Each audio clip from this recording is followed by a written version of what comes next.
Assalamualaikum warahmatullahi wabarakatuh. Kami dari kelompok 7 izin mempresentasikan tentang materi yang berjudul Muhammadiyah sebagai gerakan Islam yang berwatak tajrid dan tajdid. Perkenalkan, saya Citra Gita Fiastri, NIM 18, dan teman saya Ika Triyuliana, NIM 31. Materi yang pertama adalah pengertian tajrid dan tajdid. Yang pertama adalah pengertian tajrid. Tajrid secara bahasa berasal dari kata jarada yurajidu tajridan, yang bermakna asli, murni, tidak ada tambahan dan pengurangan. Tajrid dalam bahasa Indonesia bisa berarti pemurnian, yaitu memurnikan hal-hal yang bersifat khusus. Dalam ibadah, kita juga harus tajrid, hanya ikut kepada Nabi Muhammad SAW dan tidak ada pembaharuan.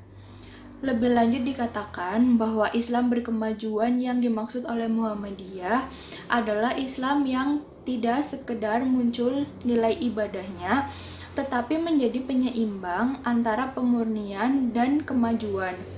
Sedangkan secara istilah, tajrid adalah mengembalikan dan memurnikan segala sesuatu yang berkaitan dengan masalah akidah dan ibadah kepada ajaran yang sesuai dengan Al-Quran dan As-Sunnah. Yang kedua, ada pengertian tajdid. Tajdid berasal dari bahasa Arab, yakni jadada yujadidu tajdidan, yang bermakna memperbaharui sesuatu sehingga menjadi sesuatu yang baru. Muhammadiyah berusaha memberikan yang terbaik bagi warga Muhammadiyah secara khusus dan warga masyarakat secara umum demi terwujudnya masyarakat adil, utama, adil dan makmur yang diridhoi Allah Subhanahu wa taala. Sedangkan secara istilah ada beberapa kalangan yang mendefinisikan sebagai berikut. Yang pertama ada Syamsul Anwar. Bagi Syamsul Anwar, tajdid dalam bidang akidah dan ibadah adalah pemurnian. Maksudnya, mengembalikan akidah dan ibadah kepada kemurniannya sesuai dengan sunnah Nabi SAW. Yang kedua, tajdid dalam bidang muamalat duniawiyah adalah mendinamisasikan kehidupan masyarakat dengan semangat kreatif sesuai tuntutan zaman.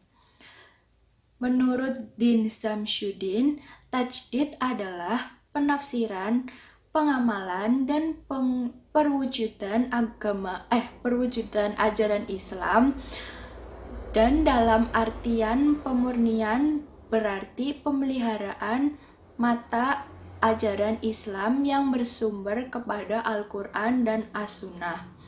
Yang ketiga ada Haidar Nasir. Menurut Haidar Nasir, tajdid adalah memperbarui alam pikiran sesuai zaman modern, melembagakan pendidikan Islam yang modern, dan bahkan melawan misi Zending dengan langkah-langkah yang modern sehingga disebut sebagai gerakan Islam modernis. Bismillahirrahmanirrahim. Lanjut, kemudian mengenai model tajrid dan tajdid Muhammadiyah. Yang pertama ada model-model tajrid Muhammadiyah. Dalam bidang kepercayaan dan ibadah, muatannya menjadi khurafat dan bid'ah. Hurufat adalah kepercayaan tanpa pedoman yang sah dari Al-Quran dan As-Sunnah, hanya ikut-ikutan orang tua atau nenek moyang. Sedangkan bid'ah biasanya muncul karena ingin memperbanyak ritual tetapi pengetahuan Islamnya kurang luas, sehingga yang dilakukan adalah bukan dari ajaran Islam. Misalnya, selamatan dengan kenduri dan tahlil dengan menggunakan lafal Islam.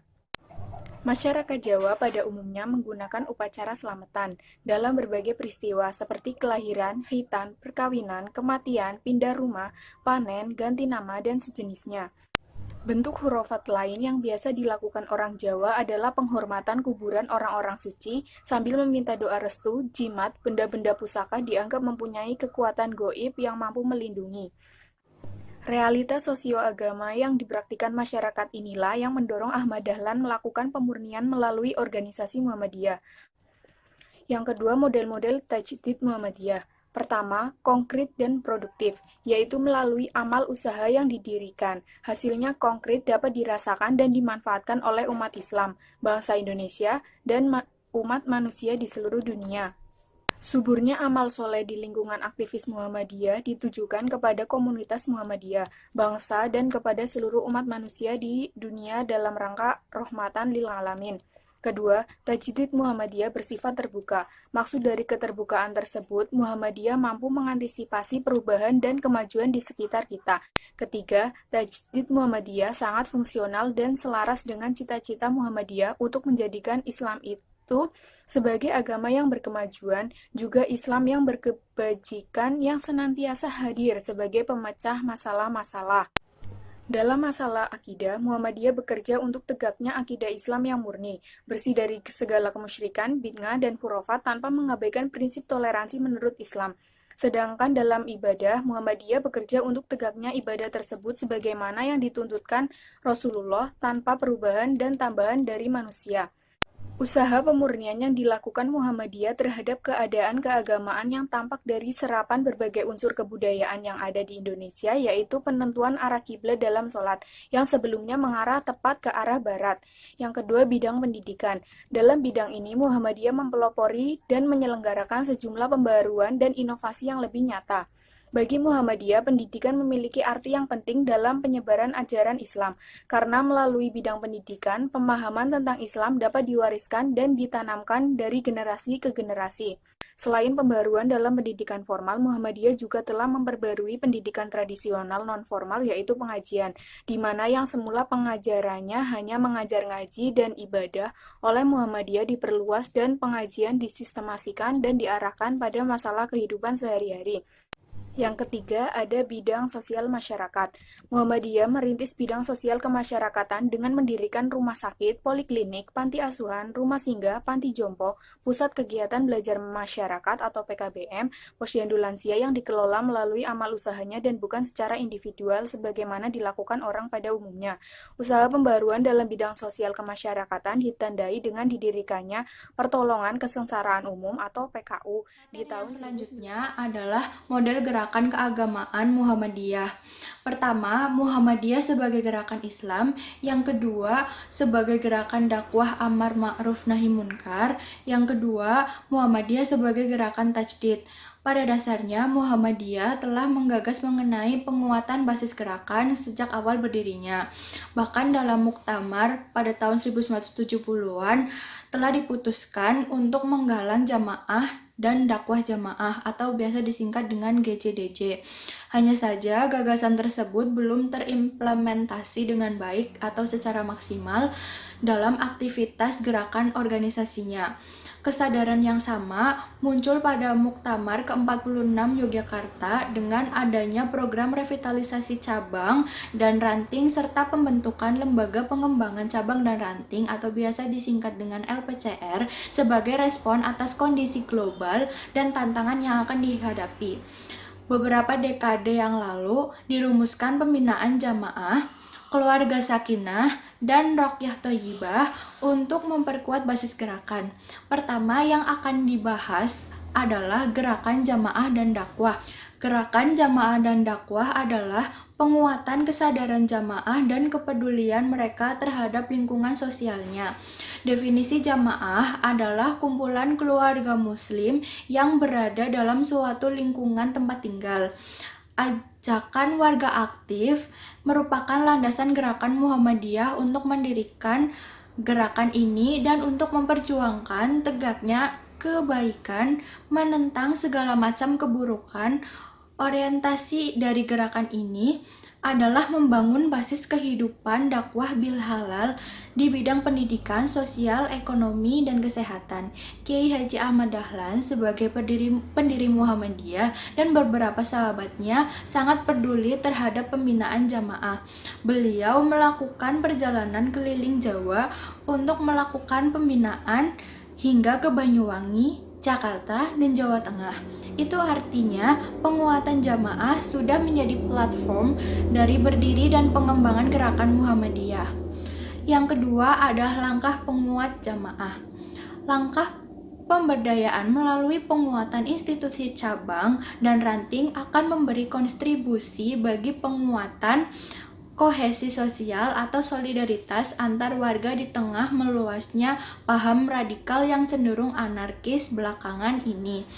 Langkah yang dapat dilakukan untuk menggiatkan cabang dan ranting Muhammadiyah melalui gerakan jamaah dan dakwah antara lain yang pertama adalah melakukan asesmen awal mengenai kehidupan keagamaan di desa atau komunitas suatu ranting. Yang kedua adalah memantapkan konsep dakwah yang akan dipergunakan agar sesuai dengan kondisi sosial dan ekonomi budaya masyarakat basis. Yang ketiga, melakukan sosialisasi dan pelatihan bagi para fasilitator yang akan menggerakkan cabang tersebut.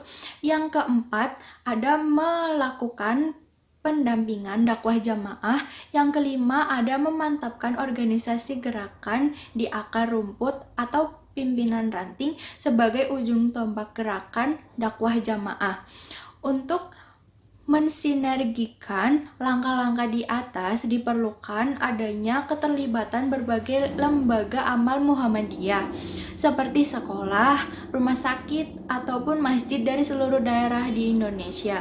Pelibatan lembaga amal itu dapat mempercepat proses pengembangan cabang atau ranting sesuai atau sebagai sentral untuk mengembangkan Muhammadiyah sebagai organisasi yang bercorak community based, agar nantinya tidak hanya memperkuat infrastruktur Muhammadiyah, tetapi juga memperkuat infrastruktur masyarakat sehingga terbentuk masyarakat khairah ummah sebagai cita-cita Muhammadiyah. Lanjut kemudian mengenai makna gerakan keagamaan Muhammadiyah. Secara harfiah, ada perbedaan antara kata gerak, gerakan, maupun pergerakan. Gerak adalah perubahan sesuatu materi dari tempat yang satu ke tempat lainnya. Kemudian gerakan adalah perbuatan atau keadaan bergerak, sedangkan pergerakan adalah usaha atau kegiatan. Pergerakan identik dengan kegiatan dalam ranah sosial. Muhammadiyah merupakan organisasi pergerakan. Kader Muhammadiyah dituntut untuk selalu bergerak dalam menyebar syariat Islam yang terinspirasi dari surat Al-Maun ayat 104. Muhammadiyah bukanlah gerakan sosial keagamaan yang biasa, tetapi sebagai gerakan Islam. Pergerakan organisasi terkait arah dengan perkembangan agama Islam di Nusantara. Islam tidak terbangun sebagai asas formal atau teks, tetapi menjiwai, melandasi, mendasari, mengkerangkai, memengaruhi, menggerakkan, dan menjadi pusat orientasi dan tujuan. Tidak sekedar mengislamkan KTP, menjadikannya slogan dan simbolik belaka, tetapi menjadikannya jalan dan ruh kehidupan. Inilah Islam yang modern, Islam yang melintasi batas-batas kaku tradisional dan budaya. Islam yang senantiasa melangkah maju ke depan. Sebagaimana semangat dasar gerakan Muhammadiyah dalam menyebarkan panji-panji agama Islam dan menghadapi pergolakan arah global dunia. Oleh karena itu, aktor-aktor gerakan dakwah wajib masuk dalam lingkaran organisasi agar dapat terorganisir dan memiliki power yang kuat. Dalam hal ini, para pendahulu Muhammadiyah memaknainya dengan kaidah fikih ma la yatim al-wajib illa bihi dahuma wajib. Artinya, organisasi menjadi wajib adanya karena keniscayaan dakwah memerlukan perangkat-perangkat organisasi. Di sisi lain, Muhammadiyah bertujuan untuk mencetak umat terbaik atau umat yang unggul. Sebagaimana pokok pikiran keenam anggaran dasar Muhammadiyah, disebutkan bahwa organisasi adalah satu-satunya alat atau cara perjuangan yang sebaik. Materi yang kelima atau materi yang terakhir yaitu gerakan tajdid pada 100 tahun ke depan. Tantangan yang dihadapi Muhammadiyah pada abad pertama usianya pasti juga akan berbeda pada abad kedua usianya. Walaupun organisasinya masih ada, tetapi tantangannya pasti berbeda. Jadi, paradigma, model, strategi tajdidnya juga harus disesuaikan dengan perkembangan terbaru baik dalam teori dan dalam prakteknya.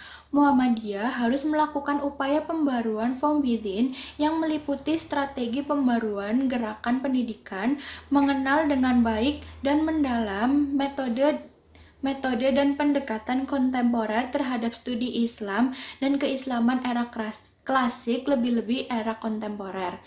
lalu mendekatkan dan mendialogkan Islamic Studies atau Religious Studies, lalu bersikap inklusif terhadap perkembangan, pengalaman, dan keilmuan generasi mudanya, terbuka, mengenalkan dialog antar budaya dan agama di akar rumput atau pimpinan cabang, terus memahami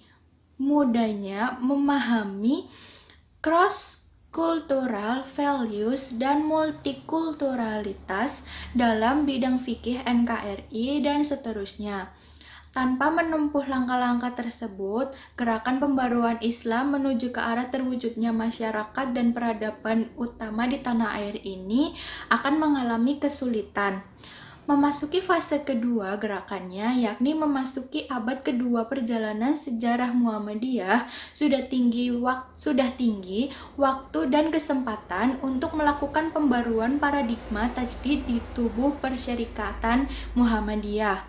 Kodifikasi dan konsensus tajdid yang terpadu atau eklektik antara purifikasi dan dinamisasi dapat menjadi titik tolak bagi transformasi paradigma tajdid Muhammadiyah. Lalu selanjutnya dalam penyusunan rancang bangun paradigma tajdid yang integratif atau eklektik antara purifikasi dan dinamisasi Muhammadiyah diperlukan penyusunan agenda-agenda strategis yang sifatnya menyusun ulang bangunan konseptual yang selama ini telah dimiliki oleh Muhammadiyah dengan keberanian untuk mengambil keputusan tanpa sering terjebak pada sikap mauquf. Jika sejumlah hal mauquf terus, maka akan ada kevakuman atau stagnanisasi dalam gerakan, atau artinya gerakan tidak bergerak sama sekali. Kendati sikap kehati-hatian itu tetap diperlukan, namun hati-hati terus tanpa berani mengambil keputusan, maka akan menjadi agenda yang tidak berkesudahan. Padahal Muhammadiyah harus terus bergerak menghadapi masalah-masalah dan tantangan-tantangan baru.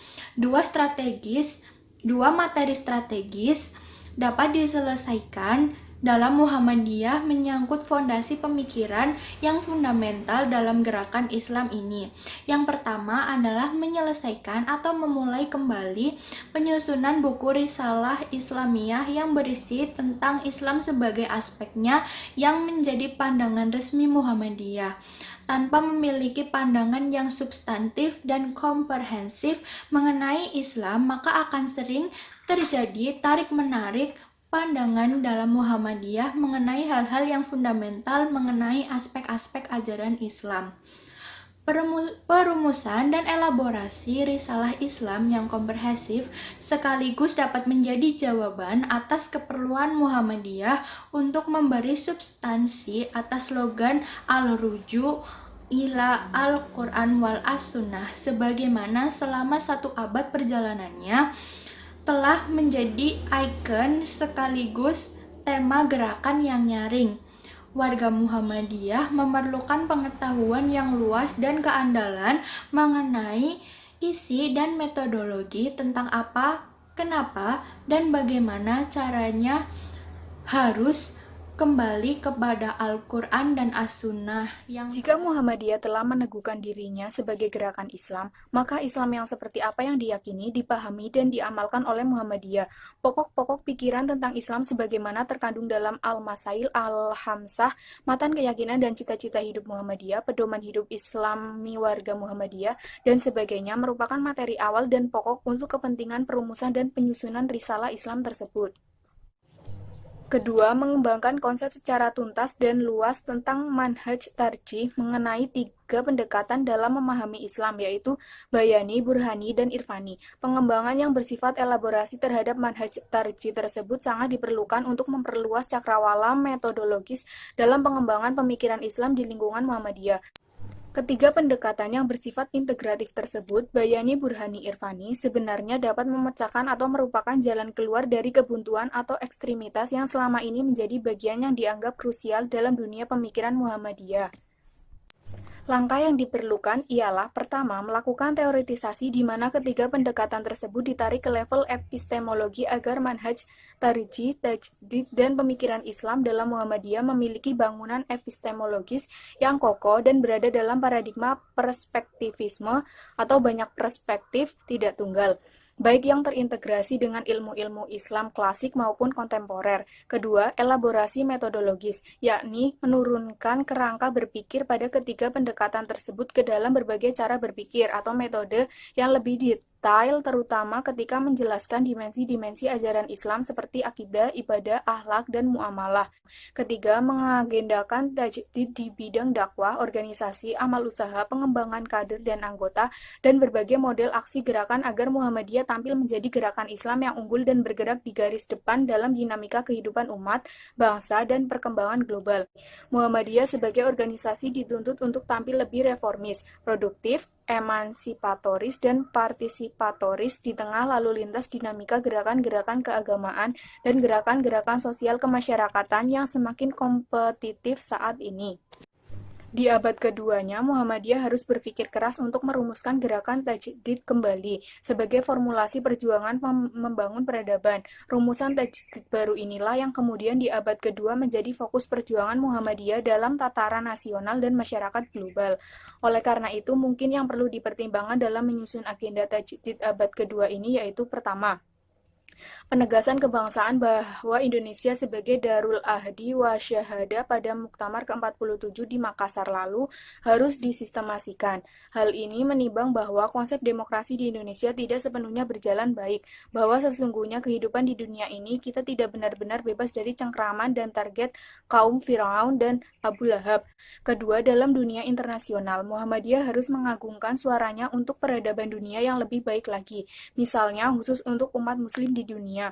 Untuk mempersatukan kalender Hijriah, Muhammadiyah telah tampil menawarkan konsep hisab dalam penetapan kalender Hijriah internasional. Secara umum, dalam dunia internasional, Muhammadiyah agaknya perlu merumuskan agenda tajdidnya dalam bersuara di dunia internasional. Sekian presentasi dari kelompok kami. Apabila banyak kesalahan, kami mohon maaf.